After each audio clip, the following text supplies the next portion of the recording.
All right, guys. So, hi. I know it's been a while. So, for those of you who are joining for the first time, my name is Janelle, and I am sorry that I've taken this long to make another video, but life happens. Okay, so tonight I wanted to talk to you guys about insecurities, right? So, I want to say about 2 weeks or 3 weeks ago, I was scrolling on Instagram and I saw this picture of this young black girl with her hair that was messy. Now, I didn't read the caption. I just saw the picture and I was like, girl, why you ain't comb your hair? Finally read like the whole story behind it, and it was a shoot for messy hair. And all of the other girls' hair was messy too. The only difference was the texture. So immediately, like, my heart was like, God, I hope her parents are doing an amazing job of shielding her from these comments, because this is exactly how insecurities start. Like, I go to school, go to a shoot straight from school, and everybody else looks exactly how they got to go through their day, and they look perfectly fine. A little messy hair, but that was the concept of the shoot. And everybody's outraged at my picture, that something is so inherently wrong with the way that I look in my natural state. Yeah.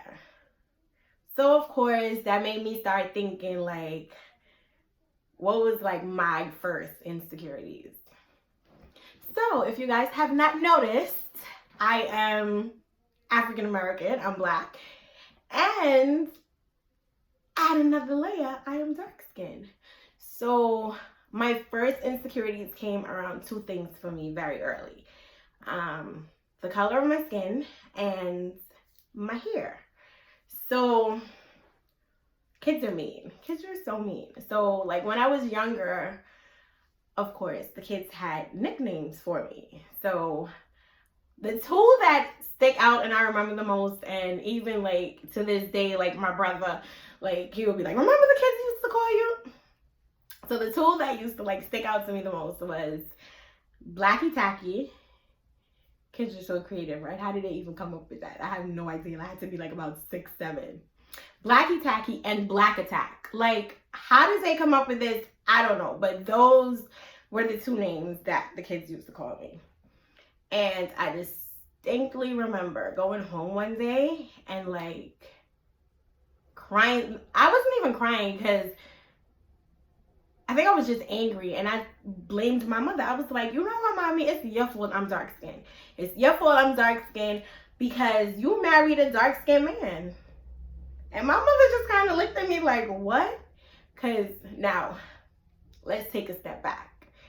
If you know me in real life, my mom is lighter than I am. My mother is like a caramel complexion. And my grandmother is even lighter than my mother. So they are not what you would consider dark-skinned black women. So first of all, growing up, your first image of beauty is your mother. So to me, being that young, I looked nothing like my mother, because my mother was this caramel complexion woman. And oh, my mother was grown. So my mother had long hair that she permed that was just flowing, and she had a little bit of gray, so she used to like dye it like burgundy, and it just used to look oh so pretty. And here I am, this little dark skin girl. So I go home and I am furious for my mother. I'm like, this is your fault that I'm dark skinned. Why couldn't you marry a light skinned man? And then I could have been light skinned. I was so mad. So my mother tried her very best to like comfort me and like tell me about DNA, and if she had married somebody else, I wouldn't have been here because I am half of my father and half of her. And then, we're Christian. So then the other thing is that, God made me in his likeness and in his image, and I'm beautiful, and I shouldn't listen to any of the things that the kids are saying because I'm beautifully and wonderfully made. I'm going to tell you right now, I didn't want to hear it. None of it worked. Why? Because I'm old now, so I completely get it that my mother is coming from a very good place. But it doesn't matter. I was still going to be dark skinned. She was still going to be brown skinned. I was still going to go to school, and the kids were still going to make fun of me, and she was still going to be in her pretty world. So my insecurity around my complexion came from that, and I low-key resented my mother for it because, again, it was her fault in my head. This is my head, my thought process. I resented her for it because she didn't have to go through life as a dark-skinned woman. She's light. So she decided to marry a dark-skinned man and then produce a dark-skinned baby. How dare her? How could she? That was the only thing that I was thinking about. And then my hair. Oh, baby. I had the thickest. First of all, and this is another thing. Everybody always used to over my hair. You could obviously see that. It's all gone out. But when I was younger, everyone over my hair. My hair was so long. It was so thick. It was beautiful. It was beautiful. But the headaches that I used to have and just managing it, I hated getting my hair done. I hated my hair. I hated my complexion. I just hated those two things. Hated it. So the point is, there was nothing that my mother could have told me. There was nothing that nobody could have told me that made me feel better.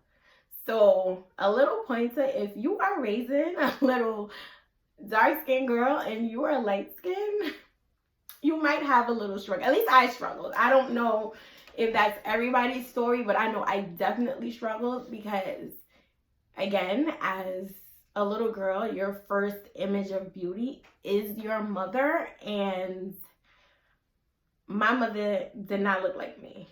So I felt like, and I resented her for it.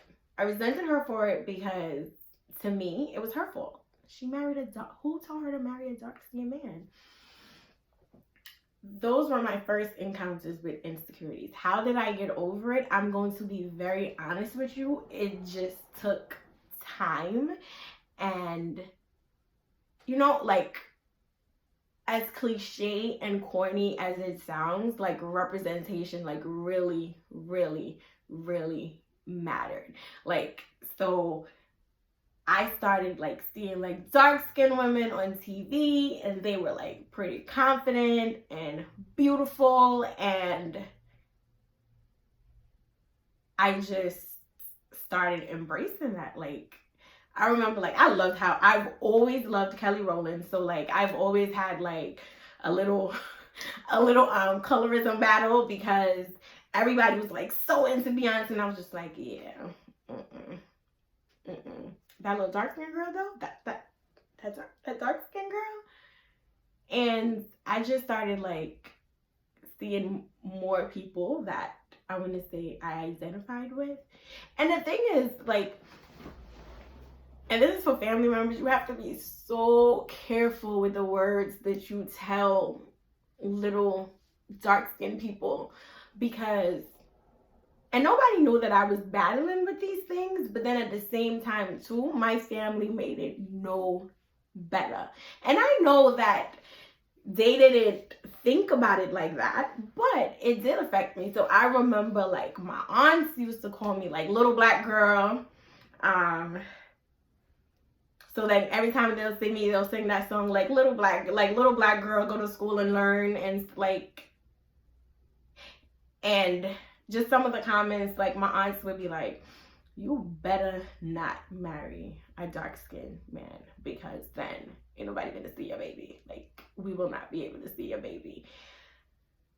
And of course, at that time, like, the only thing that you do is laugh it off, but you start internalizing all of these things, and that's how self-hatred comes. And I don't know how, but one thing, I never thought I was ugly. So like, but I always just thought that, oh, life would be so much easier if I was light skinned. Like, I would be so much prettier if I was light skinned. Like, I always thought that I would always be like the second option. Like, it was easier for me to look dirty because I was dark skinned.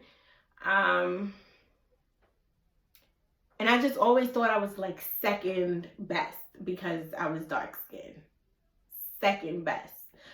So I guess what I'm saying is that was my first struggles with insecurities. So like, when I saw the ad, the H&M ad, like, it literally like just took me back there, and I had to like really think like, oh my gosh, like, how did I like transition to that? Because now I'm gonna tell you right now, I am so in love with my complexion. I am so in love with so many things about me. Like, of course I still have like my little insecurities, but I can tell you right now, my complexion is not one of them. My complexion is not one of them. And now I'm at an age where, of course, I could do whatever I want with my hair. So that is no longer an insecurity for me. The most that happens to me with my hair is that it stresses me out, because I never know what I want to do with it, because I have so many options now. But I definitely know that one of the things that helps me to overcome my insecurity around my complexion was definitely representation. And no fault to my mother or anything like that, but she didn't know to expose me to that, to like help me get through it. And I don't even really know if, besides that conversation of me telling her that, like, you know, I hate the fact that she married a dark-skinned man, if we ever talked about it again. So there was no way for her to know that I still felt that way, because I really don't think like we had the conversation around it. But no one ever asked. No one ever asked. And I also feel like that is in part because everybody just felt right into the narrative of like, well, you're dark skinned, so you know what that means. You got to marry a light skinned man to offset the balance so that your babies ain't gonna be dark skinned too. Because they made it sound like being dark skinned was like the worst thing on the face of the earth. So representation like really, really, really matters. If you are raising little dark-skinned girls, I could tell you, just make sure that you surround them with a lot of other chocolate, beautiful women that are just confident and in love with themselves, because I could tell you right now, that's what I needed. And unfortunately, I didn't get exposed to that till like later on in life. But that's what I needed. Like, when I think about how I moved from being that person that was like, oh, Mom, I can't believe you married a dark-skinned man, to like to now. And that really just came from me seeing other people like embracing themselves and like loving every inch of them. That really just came from that. And I can't tell you that it was like a moment in time where it was like a haha moment for me. Like, I remember I was watching a video on Instagram. I spend way too much time on Instagram. And it was actually Erica Campbell's daughter. And they were having like the conversation of like, but I'm dark skinned and boys don't really like dark skin. And then she made the comparison of like, well, look, like Dad's dark skin and he went for you, the light skin. And then she also used like the example of her aunt, that it's the same thing. And I I don't know, like my heart just went out to her because that was me. It was like, and I distinctly remember like me having that conversation with my mother. And the only thing that I kept thinking, like when my mother was talking, was, you don't understand because you're gonna go and live with your light skinned self in the world. And my mother's not even that light. My mother's like brown skin, you know, like her. But yeah. But I just think like while she was talking, that was the only thing that was going in my head. Like you could tell me anything right now, it doesn't matter because you're not going to experience what I'm experiencing. So like if you have little chocolate babies, make sure that you expose them to other chocolate beauties. Representation really, really matters. Like it really matters when you're looking at somebody who looks and sounds like you. It really does matter. And the truth of the matter is, it's just something that you grow into. You grow into it. I know this is like the most cliche saying ever, where it's like it gets better.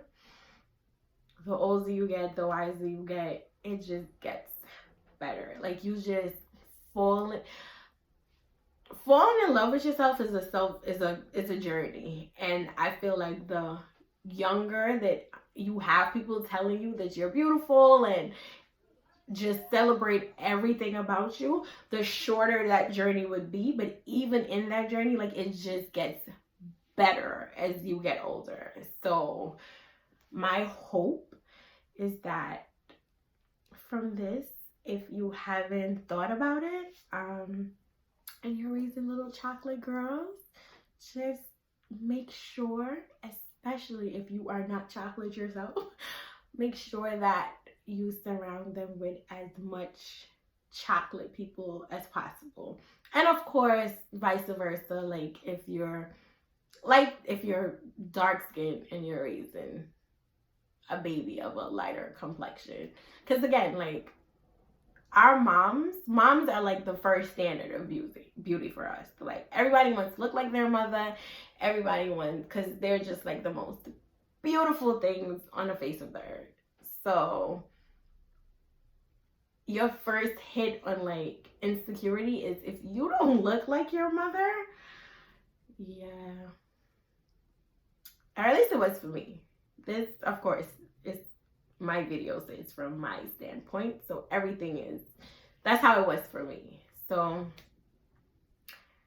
yeah, I hope that you are not unintentionally or intentionally putting down any girl or anyone for the way that they look. Just be mindful of your words.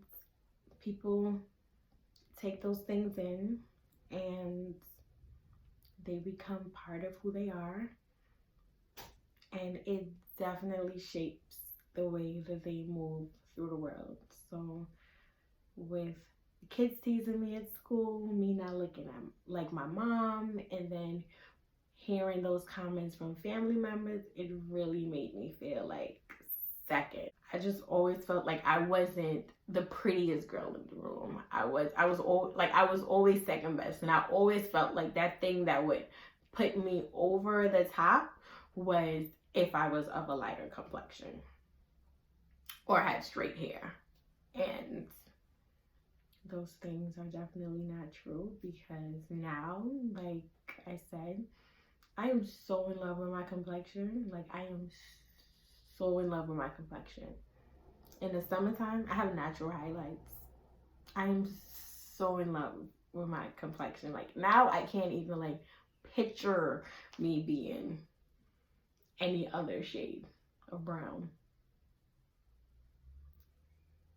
And this just came with time. Like I grew into myself, and it also really just came from me seeing people around me embracing themselves. So that's my video on insecurities. Again, I promise that my next video will not take this long to drop. I promise you. So Good night, guys, and keep smiling.